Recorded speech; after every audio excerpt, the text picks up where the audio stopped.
बुलेटिनमध्ये महागाईनं सर्वसामान्य लोकांचं कंबरडं पार मोडून गेलंय। 10 दिवसांमध्ये तिसरा धक्का जनतेला बसलाय। सलग तिसऱ्यांदा पेट्रोल डिझेलच्या दरामध्ये वाढ करण्यात आली आहे। जागतिक बाजारातील घडामोडींमुळे देशात सलग पेट्रोल आणि डिझेलच्या किमती वाढल्या आहेत। आज म्हणजे शनिवारी पुन्हा एकदा इंधन दरामध्ये 87 ते 91 पैशांची वाढ झालेली आहे। ही प्रति लिटरला वाढ आहे आणि पैशांच्या स्वरूपात वाढ असली तरी सुद्धा आपण जेव्हा 1-2 लिटर 5 लिटर 10 लिटर पेट्रोल किंवा डिझेल घ्यायला जाऊ तेव्हा मात्र ती भरमसाठ वाढ असणार आहे। तर पेट्रोल 87 पैशांनी महागलेलं आहे प्रति लिटरला आणि डिझेल 91 पैशांनी महागलेलं आहे प्रति लिटरला। ही तिसरी दरवाढ आहे मागच्या 10 दिवसातली।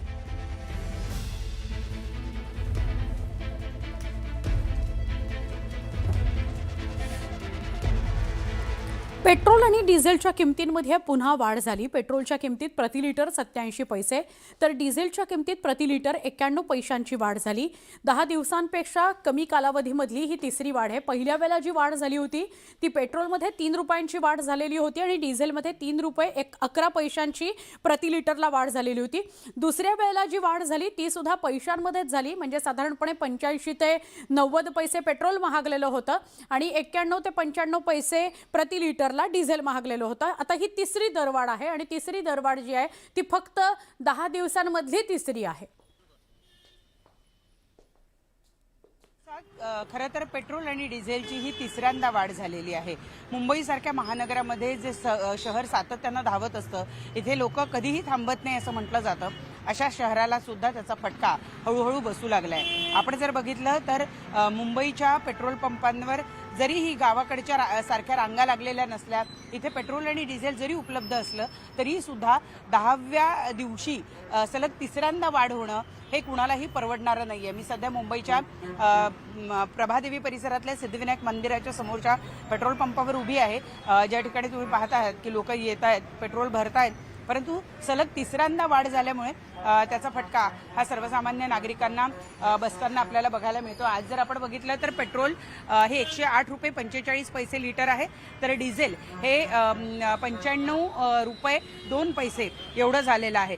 त्यामुळे साहजिक आहे की त्याचा फटका हा लोकांना, सर्वसामान्य नागरिकांना बसत असतो। आपण काही जणांशी बोलण्याचा प्रयत्न करूया। यांनी आता नुकतंच पेट्रोल भरलेलं आहे। 10 दिवसात सलग तिसरी वाढ आहे पेट्रोलच्या दरांमध्ये आणि डिझेलच्या दरांमध्ये। काय तुमची यावर प्रतिक्रिया आहे? प्रतिक्रिया तर जास्तच आहे ना। कसं आहे, एक सामान्य माणूसला पेट्रोल वाढ म्हणजे किती झालं? एक नॉर्मल सॅलरीमध्ये आता एवढं वाढला की आम्हाला पण जमत नाही। सलग तिसरी वाढ वाढ तर माझ्या मते चुकीचं आहे सगळं। एवढी वाढ सगळ्यांनाच गावाकडे पेट्रोल आणि डिझेल मिळणं कठीण झालेलं आहे आणि त्याचा फटका हा सर्वसामान्य जे प्रवासी आहेत त्यांना बसतोय आणि त्यामुळे त्यांचं असं म्हणणं आहे की अनेक जण असे आहेत की जे आता हळूहळू सार्वजनिक वाहतुकींवर जरी शिफ्ट होत असले तरीही कुठे ना कुठे ही जी दरवाढ आहे याचा फटका आणि त्याचा सगळ्यात जास्त परिणाम हा सर्वसामान्य किंवा गरीब अल्प उत्पन्न गट जे आहे त्याच्यावर होताना आपल्याला बघायला मिळतोय। व्हिडिओ जर्नलिस्ट सुधीर जाधवसह प्रणाली कापसे, न्यूज 18 मराठी, मुंबई।